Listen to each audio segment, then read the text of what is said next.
Yes, guys, you're reading the title properly. I did switch to the iPhone 12 Pro Max for 2 months. And some of you are going, Thunder E, you are an Android user. Yes, I am, I know. But again, thank you for watching this video. And if you're joining us for the first time, definitely hit the subscribe button and the notification icon. Now, I did switch over to an iPhone 12 Pro Max for 2 months. But I'm also someone that carries 2 devices at the same time, so it was a bit easier for me. I still had my Android device, but I did most of my work on the 12 Pro Max. Now you're wondering, okay, why the 12 Pro Max? Why not the iPhone 12, 12 Pro, or 12 mini? Well, first off, I learned from a video I did last year on the iPhone 12 Pro and Pro Max 5G that the Pro Max was the way to go. Because using 5G on this device, one thing I did notice was battery life, and that's something that, of course, I'm quite concerned about because I'm a power user. It doesn't matter what device I use.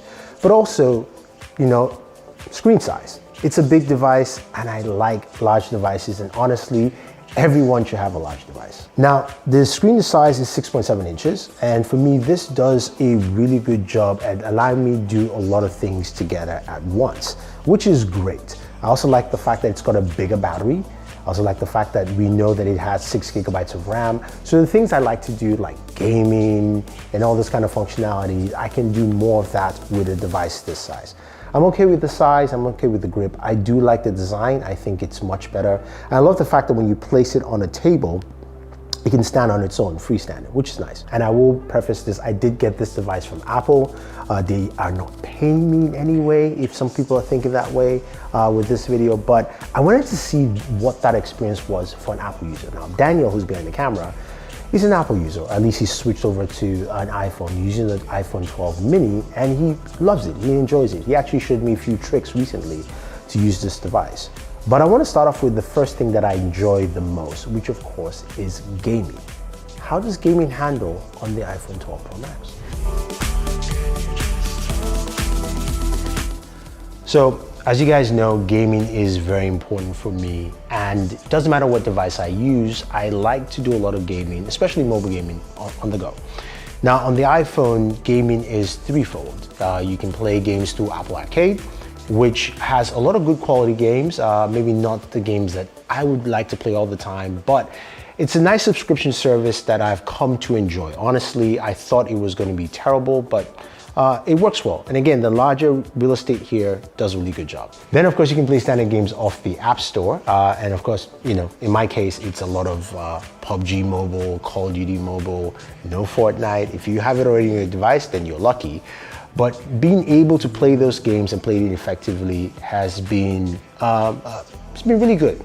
Now, the one thing I will mention is that the iPhone, while it can play games really well, it runs really, really hot. I mean, it runs very, very hot when you're playing games for a long period of time. I would say honestly, within 15 to 30 minutes, it starts raising temperatures that are just super high. So it's something to take note and something I don't like, especially when I play on long sessions.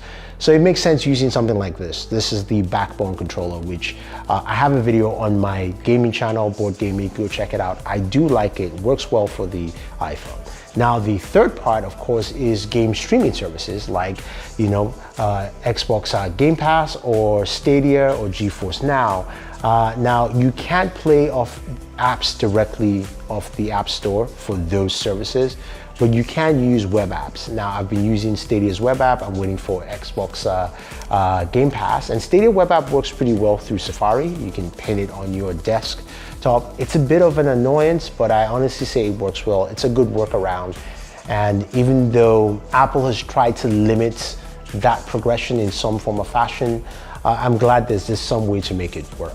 The gaming experience on the iPhone is really good. A lot of people ask, what about graphically intensive games like Genshin, Impact, which yes, you can run that effectively at almost 60 frames per second constantly. Those are the kind of things you'll see on the iPhone. Audio is also really good to hit the kind of sound you're looking for. And I think in general, if you're a gamer, you would like the experience on here. Now, before I talk about other things, I'm just going to continue my gameplay session because I just died in Call of Duty Mobile and I need my ranking to go up.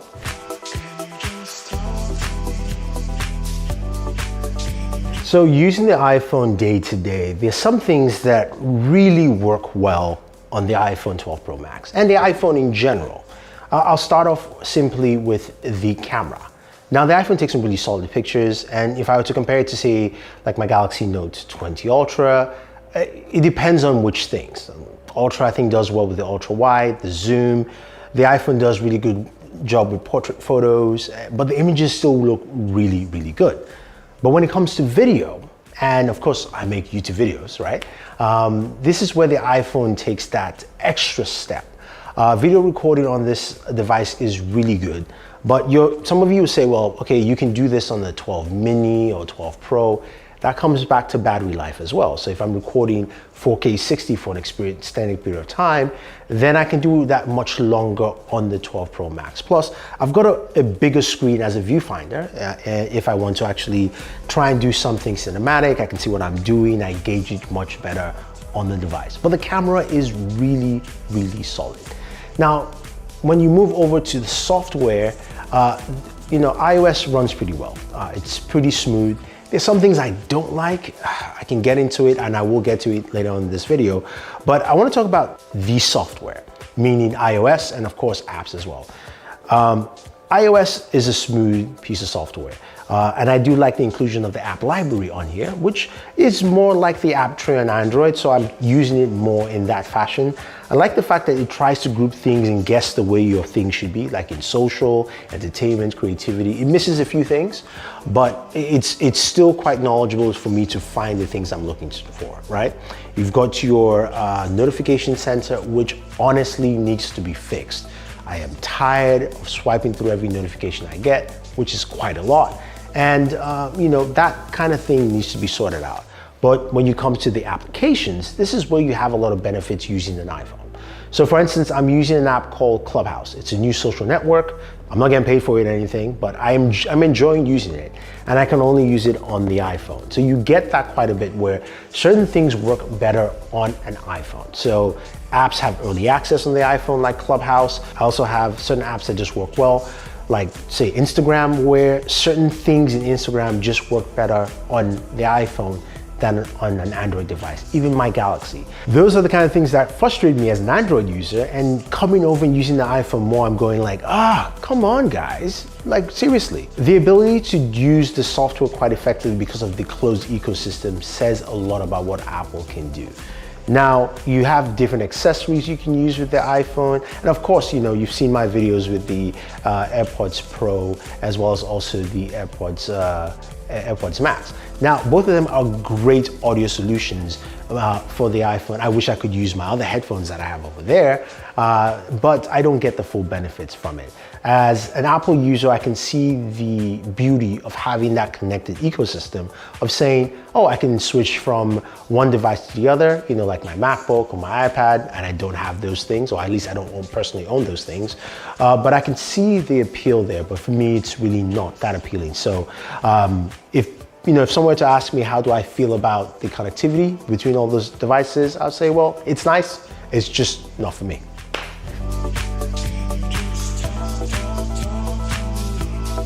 So you've heard me say a lot of great things about the iPhone 12 Pro Max, but here are a few things that I hope Apple changes. Software, hardware, that kind of thing, right? So first thing I want to talk about is battery life. It is definitely much better on the 12 Pro Max, but as a power user, I've realized that it still doesn't last me as long as it should. And that's something that I would like to see increase. I just like more battery life. And for the things I do, especially when editing video on the device and moving forward, which is something I actually forgot to mention earlier, is the fact that I do a lot of editing of my TikToks and my Reels on my iPhone because of course of that camera. So I really would like longer battery life to take more advantage of those kind of functionalities on there.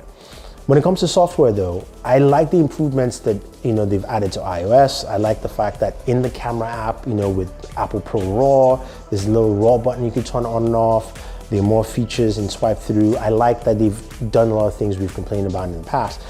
I'm still irked the fact that I cannot customize my home screen. I am sorry. When people have the brand new home screens where they're throwing in widgets so they can move their app icons around. That's just silly. I'm sorry, it's silly. I just want you to be able to manually move an icon from left to right and keep it there. That is something I just cannot do on the iPhone. And for me, it frustrates me because I actually want to clear the whole home screen and I just want to see my Batman wallpaper, and that is just me. And by the way, if you want to get this wallpaper, I have a link for you guys down below. Those are some of the things I don't like. Another thing to mention is that notch. I know this is the third generation of the notch. We had it with the iPhone 10, 11, and now 12. I wished it was thinner. I wish it wasn't there at all. As much as a lot of people will say, well, it doesn't bother me, it does bother me when I game, it does bother me when I watch video, and I tend not to watch a lot of video on this. I will go back to my Android device here just to watch video just because of that notch. It's still a bother, and it may not be for other people, but it's just something that concerns me. USB Type-C, that's something I would like to see as well. And then finally, MagSafe. Now, MagSafe is one that I've discussed quite a bit with Daniel, and he's laughing right there behind the camera, because honestly, I like and I don't like it at the same time. I think MagSafe is great, and you have a bunch of different options for MagSafe. So you've got the standard MagSafe charger from Apple, and you've also got like a third-party charger from Spigen, which by the way is about half the price. So use the link down below to pick that up if you're thinking about getting MagSafe. And also you do have the dual MagSafe charger, which I kind of like because if you have an Apple Watch, you can use that with it. And it simply folds up, throw in your back pocket or in your front pocket and your jeans, and you can go anywhere with it. What I don't understand with MagSafe, or at least for me, just doesn't really fit, is that it's basically wired charging with a magnet that is slower. That's what I don't get. And to me, I'd rather just have USB Type-C, which we don't have on the iPhone yet, and I don't even know if Apple will give that to us. We might just go to MagSafe fully for the iPhone 13 this year. But that's something that I wrestle with MagSafe, where I do like the ability of having MagSafe behind my device. I can dangle it around if I want to. I can game more effectively with it. That is very true, because it doesn't block, of course, my hands while gaming, but it's also slower and I lose more energy that way. Plus, since Apple has taken away the charger out of the box, I understand that, but to use MagSafe, you need a 20-watt charger. So if you're coming from a much older iPhone to the 12 series, you still have to buy a brand new charger. And of course, by the way, I have links for those chargers as well that are just 20 bucks in the description. I know it sounds like I'm selling you a lot of stuff and telling you this or that about the device. I do like the iPhone 12 Pro Max, I honestly do. I think it's a solid device, and I like the changes Apple has made. Has Apple made me switch all the way through? No, I'm not gonna lie to you. I'm not one of those YouTubers who tell you, oh, I fully switched for a year. That's just complete bullshit, at least for me. What I will tell you is that I am enjoying the experience, and I think that they've done a good job. They haven't gotten me there fully, but it also means that, Android devices will have to pick up the pace and do things better. And I think that is what we want, is competition at the end of the day. I want to get that kind of camera fluidity on my Galaxy devices, on my OnePluses. I want to be able to have that, sweet connectivity between the accessories, which it's getting better on Android. Still not as fast as we have here. I want to also have that smoother motion with software, which we have with some Android devices, like the Pixel devices and the OnePluses, and even the Galaxy is picking up. But those are the things that these devices can learn from each other. And I'm glad to see that, Apple is stepping up their game, and they're pushing the boundaries, and their processors are doing well. And there's a lot of things to like on this. So if you ask me, should I get an iPhone 12 Pro Max? I would say yes. If you like the ecosystem, you like using Apple devices, but you also want a device that has a really good camera and also some really good battery life, at least for the iPhone series, then definitely pick it up. As for me, that was my 2-month run. I will give you updates when I get to longer periods of time as you use this device. Hopefully you enjoyed this video. I know it's a bit long and chatty, but I think that we've all learned something new today with the iPhone 12 Pro Max. So if you have any questions or any comments, let me know, guys. And thank you for watching this video. And Danielle is tired of standing behind the camera and looking at me like, just stop. Have a good night and enjoy your entertainment.